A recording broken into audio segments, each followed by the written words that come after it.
একদা হযরত নূহ আলাইহিস সালাম আল্লাহ তাআলার তরফ থেকে জাহাজ তৈরির করার নির্দেশ পেয়ে হয়রান হয়ে গেলেন এবং তিনি চতুর্দিকে ছোটাছুটি করতে আরম্ভ করলেন। কোথায় লোকজন, কোথায় প্রয়োজনীয় মালপত্র, কোনো কিছুরই তার জোগাড় নেই। তবুও আল্লাহ তাআলার নির্দেশ যথাসত্ত্বর কার্যকরী করতে হবে। তাই তিনি তার গুটি কয়েক অনুসারীদের কাছে গেলেন এবং তাদেরকে বললেন যে আল্লাহ তাআলা আমাকে নৌকা বানানোর জন্য আদেশ দিয়েছে, তাই আমি কি করব কিছুই ভেবে পাচ্ছি না। তাই তোমরা আমাকে এই কাজে সাহায্য করো। নূহ আলাইহিস সালামের কথা শুনে তার অনুসারীরা বলল, হে নবী, আমরা আপনাকে সব ধরনের কাজেই সহযোগিতা করব। বলুন এখন আমাদের কি করতে হবে? তখন হযরত নূহ আলাইহিস সালাম বললেন, তাহলে চলো আমার সঙ্গে। ফলে তারা সকলেই নবীর কথা মতো চলতে শুরু করলো। অতঃপর হযরত নূহ আলাইহিস সালাম তার রোপা গাছটির নিকটে গিয়ে যা দেখলেন তাতে তিনি অবাক হয়ে গেলেন। কারণ তিনি দেখলেন যে মাত্র কয়েক বছরের মধ্যে যে ক্ষুদ্র ডালটি এক বিশাল বৃক্ষে পরিণত হয়ে গিয়েছে। গাছটি ৬০০ গজ লম্বা এবং ৪০০ গজ বিস্তৃত হয়ে মানুষের একটি প্রদর্শনীয় বস্তুতে পরিণত হয়ে গিয়েছে এবং বহু দূর দূরান্ত থেকে মানুষ এসে গাছটি দর্শন করছে। হযরত নূহ আলাইহিস সালামের ভক্তদের মধ্যে এক ব্যক্তি ছিল অসাধারণ শক্তির অধিকারী। তার নাম ছিল আহাম। সে একসাথে কয়েক শত মানুষের সাথে লড়তে ভয় পেত না। হযরত নূহ আলাইহিস সালাম যখন গাছ কাটার জন্য সেখানে উপস্থিত হলেন, তখন আহামও তার সাথে ছিল। গাছটি কাটার সময় এলাকার বহু লোক এসে গাছটি কাটতে বাধা প্রদান করলো এবং বলল, এই গাছটি আমাদের প্রদর্শনীয় বস্তু, আপনি এটাকে কাটতে পারবেন না। তখন হযরত নূহ আলাইহিস সালাম বললেন, গাছ কাটার জন্য তিনি আল্লাহ তাআলার নির্দেশ পেয়েছেন, অতএব গাছটি তাকে কাটতেই হবে।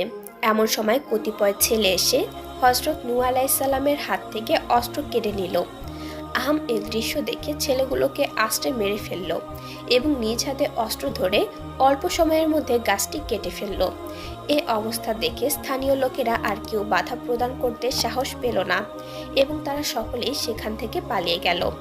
অতঃপর হযরত নূহ আলাইহিস সালাম কয়েকদিন বসে গাছ কেটে তক্তা বের করলেন এবং ছোট ছোট শাখাগুলো কেটে পেরেক বানিয়ে নিলেন। তারপর নবীর সারা জীবনের হেদায়েতের ফসল মাত্র ৪০ জন উম্মত নিয়ে জাহাজ তৈরির কাজে হাত দেন। ১০০০ গজ লম্বা, ৪০০ গজ প্রস্থ এক জাহাজ তৈরির পরিকল্পনা নিয়ে কাজ আরম্ভ করলেন। নবী তার উম্মতদেরকে নিয়ে দিবারাত্র কাজ করতেন। এ জাহাজ তৈরির কাজে নবী ও তার সঙ্গীরা এত সাফল্য লাভ করলেন যাতে সাধারণ মানুষ অবাক হয়ে গেল। এক্ষেত্রে আল্লাহ তাআলা ফেরেশতা দ্বারা সাহায্য করছিলেন, যাতে করে প্রতিদিন কয়েক শত মানুষের পক্ষে যা করা সম্ভব ছিল না তা তারা সমাধান করে ফেলত। ৪০ দিন কাজ করার পর দেখা গেল জাহাজের কাজ প্রায় শেষ, তবে কিছু তক্তার অভাব পড়েছে। তখন নবী আল্লাহর দরবারে আরজ করে বললেন, হে আল্লাহ, জাহাজের কাজ সম্পূর্ণ করতে হলে আরও কিছু কাঠের প্রয়োজন, তিনি যেন অনতিবিলম্বে তা দূর করে দেন। এমন সময় হযরত জিবরাইল আলাইহিস সালাম সেখানে হাজির হয়ে নবীকে বললেন, হে নবী, নীল নদের তলদেশে কিছু গাছ আছে, তা উত্তোলন করে তা দ্বারা অপূরণ তক্তার কাজ সমাধা করুন। হযরত নূহ আলাইহিস সালাম জিবরাইলের কথা শুনে আর এক সমস্যার সম্মুখীন হলেন, কারণ তিনি ভাবলেন যে নদীর তলদেশ থেকে কিভাবে সে কাঠ সংগ্রহ করবে। অতঃপর নূহ আলাইহিস সালাম তার উম্মতদেরকে নিয়ে পরামর্শে বসলেন। উম্মতদের মধ্য থেকে একজন উম্মত প্রস্তাব দিলেন, উজবিন অনব বর্তমানে আমাদের দেশে আছে, সে সর্বদা সমুদ্র থেকে অনায়াসে মাছ ধরে খায়, অতএব তাকে কিছু খাবার দিলে সে সহজেই কাঠগুলো তুলে দিতে সম্মত হবে। উম্মতের মুখে এমন কথা শুনে হযরত নূহ আলাইহিস সালাম তার কয়েকজন উম্মত নিয়ে উজের উদ্দেশ্যে রওনা হলেন। উজবিন অনদ ছিল হযরত আদম আলাইহিস সালামের এক অপ্রতিদ্বন্দ্বী পৈত্য। সে ছিল অত্যাধিক লম্বা ও ভীষণ শক্তিশালী। সে লম্বায় ছিল ৩০০০ গজ এবং তার দেহ ছিল আনুপাতিক স্বাভাবিক। খাদ্যের অভাব ছিল তার জীবনের প্রধান সংকট, তাই নদী ও সমুদ্রে নেমে সে মাছ ধরে খেত। কথিত আছে সে মাছ ধরে সূর্যের তাপে সেকে নিয়ে খেয়ে ফেলত। বুদ্ধি জ্ঞানে ছিল খুবই সাদাসিধে। উজবিন অনদ একাধারে ৬ মাস ঘুমাতো এবং ৬ মাস ঘুরে ফিরে খাদ্য সংগ্রহে ব্যস্ত থাকত। সে কয়েকজন নবীর যুগ পর্যন্ত বেঁচে ছিল। অতঃপর হযরত নূহ আলাইহিস সালাম তার উম্মতদেরকে সাথে নিয়ে উজের নিকটে গিয়ে তাকে বলল, হে উজ, নীল নদের তলদেশে কিছু গাছ আছে, তুমি যদি সেগুলো আমাদেরকে এনে দিতে পারো তাহলে তোমাকে পর্যাপ্ত পরিমাণ খাবার দেয়া হবে। খাবারের কথা শুনে উজ তো মহা খুশি। সে সঙ্গে সঙ্গে নবীর কথায় রাজি হয়ে গেল এবং সঙ্গে সঙ্গে নীল নদের দিকে রওনা করলো। কিছুক্ষণের মধ্যেই সে নীল নদে ডুব দিয়ে অনেকগুলো গাছ তুলে ফেললো এবং নবীর কাছে এসে বলল, এই নিন আপনার গাছ, এবার আপনি আমার খাবার দিন। তখন হযরত নূহ আলাইহিস সালাম তাকে 3টি রুটি দিলেন। তখন উজ রাগান্বিত হয়ে বললেন, আমাকে পর্যাপ্ত খাবার দেবার অঙ্গীকার করেছো, আর এখন মাত্র 3খানা রুটি দিয়ে আমাকে প্রহসন করছো? আমি এখনই গাছ নদীতে ফেলে দিব। উজের এই কথা শুনে হযরত নূহ আলাইহিস সালাম বললেন, উজ, তুমি ব্যস্ত হয়েও না, তুমি রুটিগুলো জামার নিচে রাখো এবং একটি একটি করে বের করে খেতে থাকো। তাতে যদি তোমার তৃপ্তি না হয় তাহলে গাছগুলো নদীতে ফেলে দিও। অতঃপর উজ নবীর কথা অনুসারে জামার নিচে রুটি রেখে খেতে লাগলো। তখন সে দেখলো এক একটি রুটির সাইজ অনেক বড় হয়ে গিয়েছে এবং রুটির কোনো শেষ নেই। একাধারে সে 1200 রুটি খেয়ে ফেললো এবং হাসি দিয়ে বলল, হে নবী, তুমি আমাকে অনেকদিন পরে পেট ভরে খাওয়ালে, এর জন্য তোমাকে অশেষ ধন্যবাদ। আগামীতে আরও যদি কোনো কাজের দরকার হয়, আমাকে যদি তোমার প্রয়োজন হয়, তবে এভাবেই খাবারের ব্যবস্থা করো, আমি নিঃসন্দেহে তোমার সব কাজ করে দেব। জামা উল্টে উজ দেখলো তার পূর্বের সেই 3খানা রুটি সম্পূর্ণই অক্ষত আছে। সে তখন হযরত নূহ আলাইহিস সালামকে বলল, এই রুটি 3খানা আমি নিয়ে যাব। তখন হযরত নূহ আলাইহিস সালাম বললেন, হ্যাঁ, ওটা তোমার অনেক দিন চলে যাবে, ওটা তুমি নিয়ে যাও।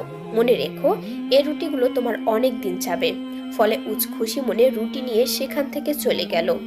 অতঃপর হযরত নূহ আলাইহিস সালাম উজের উঠানো গাছগুলো তার সঙ্গীদের দ্বারা বহন করে নৌকা বানানোর স্থানে ফিরে এলেন এবং অতি সত্বর তক্তা করে জাহাজের অসমাপ্ত কাজ আরম্ভ করে দিল। সপ্তাহখানিকের মধ্যে তিনি জাহাজের সম্পূর্ণ কাজ সমাধান করে ফেললেন। এদিকে দেশের হাজার হাজার মানুষ জাহাজ নির্মাণের খবর শুনে প্রতিদিন দেখতে আসতো এবং বিদ্রূপের হাসি দিয়ে বলতো, হে নবী, মরুভূমির মধ্যে জাহাজ তৈরির কাজটা একটা হাস্যকর ব্যাপার ছাড়া আর কি হতে পারে? এই বলে তারা আবার সেখান থেকে চলে যেত।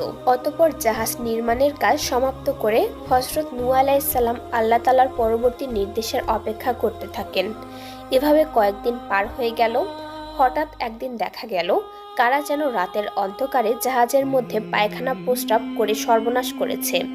হযরত নূহ আলাইহিস সালামের আর বুঝতে বাকি রইল না এটা কাদের কাজ। তিনি দুর্বল, ওদের সাথে মোকাবেলায় অগ্রসর হওয়া তার পক্ষে সম্ভব ছিল না। তাই তিনি আল্লাহ তাআলার দরবারে নালিশ করে রাখলেন। ওদিকে বিধর্মীরা আলোচনা করলো যে প্রতিদিন তার নৌকায় মলমূত্র করে আসবেন। তাই তারা উল্লাস করে জাহাজে পায়খানা করতে আরম্ভ করতে লাগলো। দিন দিন তাদের সংখ্যা বৃদ্ধি পেল। এখন শুধু রাতে নয়, দিনের বেলাতেও দলে দলে মানুষ এসে জাহাজে পায়খানা প্রস্রাব করে যেতে থাকে। একাধারে 15 দিন যাবৎ এভাবে চলার পরে দেখা গেল পায়খানা ও প্রস্রাবে জাহাজ প্রায় ভর্তি হয়ে গেল।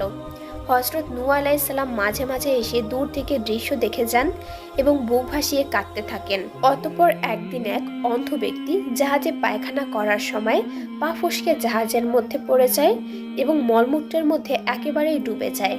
তারপর সে কোনো রকমে সাঁতরে উপরে উঠে আসে এবং সে উপরে উঠে দেখে তার চোখের অন্ধত্ব দূর হয়ে গেছে, তার চেহারা ও সৌন্দর্য পুরো বদলে গেছে। এমন ঘটনা দেখে সে দ্রুত সেখান থেকে পালিয়ে তার গোত্রের কাছে হাজির হয়। কিন্তু গোত্রের মানুষেরা প্রথমে তাকে বিশ্বাস করতে পারেনি। তখন তারা বলল, আপনি কে এবং কোথা থেকে এসেছেন? তখন সে ব্যক্তি বলল, আমি সেই অন্ধ ব্যক্তি। আমি নূহ আলাইহিস সালামের নৌকায় পায়খানা করতে গিয়ে পা পিছলে হঠাৎ মলের ভেতরে পড়ে যাই। যখন আমি সেই মল থেকে উঠে আসি তখন দেখি আমার পুরো শরীর বদলে গিয়েছে। তার মুখ থেকে এমন কথা শুনে নানা রকম পরীক্ষা নিরীক্ষা করে তারা বুঝতে পারল যে এই যে সেই অন্ধ ব্যক্তি। অতঃপর ঘটনার সত্যতা যাচাইয়ের জন্য একদল লোক রাত্রিবেলায় একজন অন্ধকে নিয়ে জাহাজে সেই মলের মধ্যে ফেলে দিল। অন্ধ লোকটি সেখানে ডুব খেয়ে উপরে উঠে আসলো। সাথে সাথে তার অন্ধত্ব দূর হয়ে গেল। অন্ধ ব্যক্তি পৃথিবীর সবকিছু পরিষ্কারভাবে দেখতে পাচ্ছে। পরপর দুটি অন্ধ দৃষ্টিশক্তি ফিরে পেল। এবার দেশে এক ভীষণ আলোড়ন সৃষ্টি হয়ে গেল। এখন আর কেউ সেখানে পায়খানা করার জন্য যায় না। এখন সেখানে অন্ধত্বের যাতায়াত আরম্ভ হয়। সে জাহাজে যে ডুব দিয়ে আসে তার অন্ধত্ব দূর হয়ে যায়। প্রতিদিন শত শত অন্ধ ব্যক্তিরা আরোগ্য লাভ করার পরে পঙ্গু, অচল, লুলা জাতীয় আক্রান্ত ব্যক্তিরাও জাহাজের মলমূত্রের মধ্যে ডুব দিতে আরম্ভ করলো। আল্লাহর মহিমায় তারাও আরোগ্য লাভ করলো। এরপর আরম্ভ হয় অনন্য ব্যাধিগ্রস্ত লোকদের যাতায়াত। তারাও ক্ষণিকের মধ্যে আরোগ্য লাভ করতে লাগলো। তখন দেশ বিদেশ থেকে মানুষের ঢল নেমে আসতে শুরু করলো। শুধু মলমূত্র ব্যবহারেই তারা ফিরত না, বরং পাত্র ভরে ভরে মলমূত্র নিয়ে যেতে আরম্ভ করলো। সপ্তাহখানিকের মধ্যেই জাহাজের ভেতরে সব মলমূত্র শেষ হয়ে গেল। এরপরে যারা দেশ বিদেশ থেকে আসলো তারা জাহাজ ধুয়ে পানি নিতে আরম্ভ করলো। শেষের দিকে ধুয়ে মুছে নেবার ক্ষেত্রে ভীষণ প্রতিযোগিতা ও কাড়াকাড়ি আরম্ভ হলো। 15 দিন অতিবাহিত হবার পরে জাহাজ যখন সম্পূর্ণ পরিষ্কার হয়ে গেল, তখন আল্লাহ তাআলা হযরত নূহ আলাইহিস সালামকে আদেশ দিলেন যে তোমার খাঁটি উম্মতদেরকে এবং পৃথিবীর সমস্ত পশু পাখি থেকে একজোড়া করে জাহাজে উঠাও। হযরত নূহ আলাইহিস সালাম আল্লাহর নির্দেশ শুনে খুবই বিব্রত বোধ করলেন, কারণ পৃথিবীর বিভিন্ন স্থানে বিভিন্ন প্রাণীর বসবাস। অতএব সারা পৃথিবী ঘুরে অল্প সময়ের মধ্যে কিভাবে এতগুলো তিনি সংগ্রহ করবেন, বিষয়টি তার কাছে অত্যন্ত কঠিন বলে মনে হতে লাগলো।